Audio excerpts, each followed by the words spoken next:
Dear friends, एक बार फिर से आपका मेरे यूट्यूब चैनल पर स्वागत है। आज मैं आप लोगों के लिए पास्ट इंडेफिनिट टेंस का वीडियो लेकर आया हूं। आप लोग बहुत ध्यान से देखिएगा। मैं इसी तरह से आप लोगों के लिए अच्छी वीडियो लेकर आता रहूंगा। तो आज हम पास्ट इंडेफिनिट टेंस पढ़ेंगे। तो पास्ट इंडेफिनिट टेंस, इसका आइडेंटिटी पहले देख लेते हैं। ता था, ते थे, ती थी, या था, ए थे, ई थी, या, ए, ई, आ, ए, ई। ये सब अगर लास्ट में आता है तो आप समझेंगे कि पास्ट इंडेफिनिट टेंस। जैसे वह बाजार गया, वह जाता था, उसने मुझे बुलाया, वह एक पत्र लिखा, आदि। ये सब अगर आते हैं तो पास्ट इंडेफिनिट टेंस होगा। अब यहाँ आपको थोड़ा सा ध्यान देने की जरूरत है। हेल्पिंग वर्ब, सहायक क्रिया। इस टेंस की देखेंगे सहायक क्रिया, तो यहाँ पे डिड का यूज किया जाता है। लेकिन डिड का यूज हमें करना है केवल निगेटिव और इंट्रोगेटिव सेंटेंस में। अफर्मेटिव में हमें डिड का यूज नहीं करना है।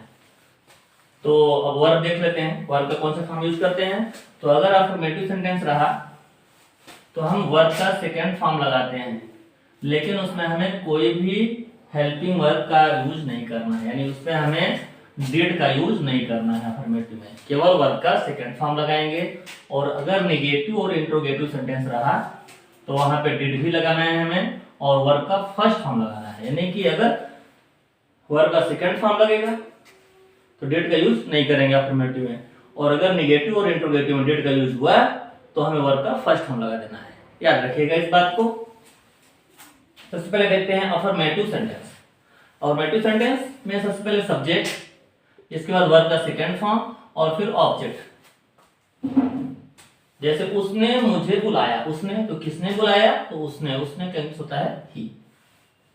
फिर बुलाना, बुलाना का कॉल होता है, कॉल का सेकेंड फॉर्म होता है कॉल्ड, ही कॉल्ड। और मुझे है ऑब्जेक्ट, ऑब्जेक्ट है मी। उसने मुझे बुलाया। सेकेंड नंबर के एग्जांपल लेते हैं। मैंने एक पत्र लिखा, मैंने का इंग्लिश होता है आई। फिर लिखा, वर्ब है सेकेंड फॉर्म। राइट का सेकेंड फॉर्म होता है रोट, आई रोट, मैंने लिखा। ऑब्जेक्ट क्या है, क्या लिखा, एक पत्र, a letter, I wrote a letter. अब आते हैं निगेटिव सेंटेंस। निगेटिव सेंटेंस में आएंगे तो पहले सब्जेक्ट, फिर डिड आएगा। सभी का डिड लगाना है, चाहे फर्स्ट सिंगुलर नंबर सब्जेक्ट हो चाहे प्लूरल नंबर सब्जेक्ट हो, सभी के साथ हमें डिड लगाना है। तो सब्जेक्ट हो गया, डिड हो गया।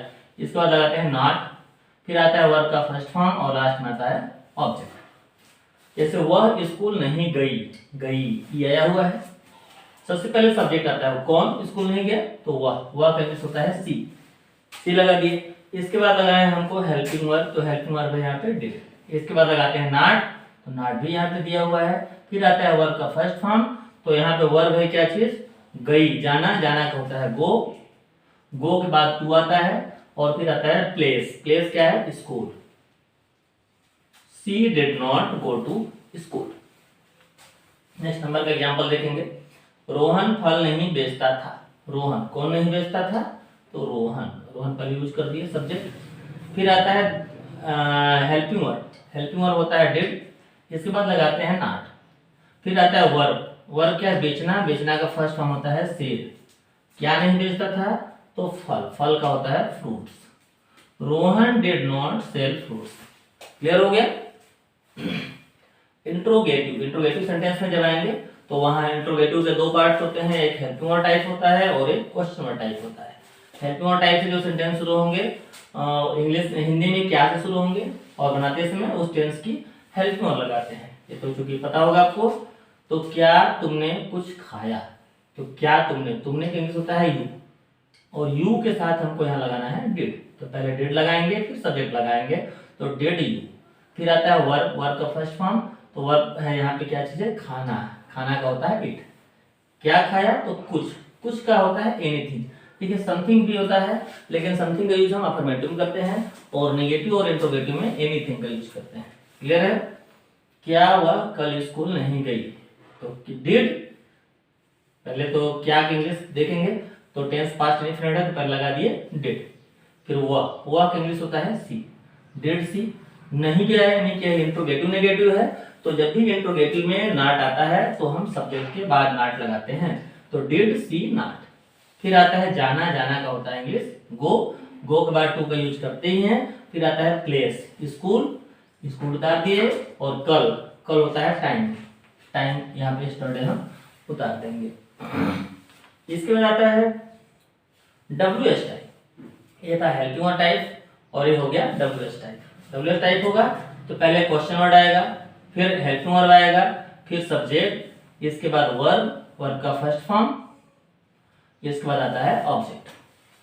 तुम कल कहाँ गए थे, कहाँ, तो पहले कहाँ का इंग्लिश लगाते हैं वेयर, फिर उस टेंस की हेल्पिंग वर्ब लगाएंगे। तो हेल्पिंग वर्ब इस टेंस की है डिड, तो डिड लगा दिए।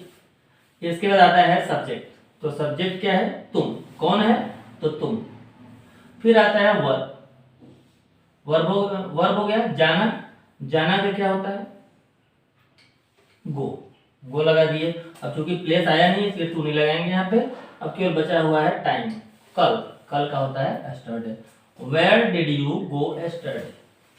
लास्ट एग्जांपल देखेंगे, सेकेंड लास्ट, वह कल क्या खाई थी, तो क्या, क्या का इंग्लिश होता है व्हाट। ये याद रखेंगे, क्या अगर बीच में आता है तो वहां क्या के इंग्लिश व्हाट लगाते हैं, लेकिन क्या अगर शुरू में आता है तो वहां पे क्या के लिए उस टेंस की हेल्पिंग वर्ब लगाते हैं। तो क्या, व्हाट हो गया। फिर आता है हेल्पिंग वर्ब, तो पास्ट इंडेफिनिट टेंस है तो इसलिए लगाएंगे यहाँ पे डिड। इसके बाद आता है सब्जेक्ट, वह, वह का इंग्लिश होता है सी। फिर आता है क्या चीज, वर्ब, वर्ब क्या है, खाना, खाना का इंग्लिश होता है इट। और कल, कल का इंग्लिश होता है एस्टरडे। तो what did she eat yesterday, वह कल क्या खाई। तुम्हें किसने बुलाया, किसने, किसने का इंग्लिश होता है हु। अब ध्यान रखिएगा कि अगर हु आता है तो उसमें सब्जेक्ट नहीं होता है, तो वहां पे पास्ट इंडेफिनिट टेंस होगा तो वर्ब का सेकंड फॉर्म, और प्रेजेंट इंडेफिनिट अगर होता है तो फर्स्ट फॉर्म में एस आई एस यूज करते हैं। तो हु कॉल्ड, और तुम्हें, तुम्हें का इंग्लिश होता है यू, हु कॉल्ड यू। तो बच्चों इस तरह से आपका यह पास्ट इंडेफिनिट टेंस कंप्लीट हुआ। इसी तरह से आप हमारे इस चैनल पे जुड़े रहिए, और अगर कोई भी आपको दिक्कत आए, कहीं से भी कुछ समझने में अगर समस्या आ रही हो तो कमेंट बॉक्स में अपनी राय जरूर दें, कमेंट जरूर लिखें। और अगर वीडियो अच्छा लगा हो तो चैनल को सब्सक्राइब करें, अपने दोस्तों से शेयर करें, चैनल को लाइक करें। धन्यवाद।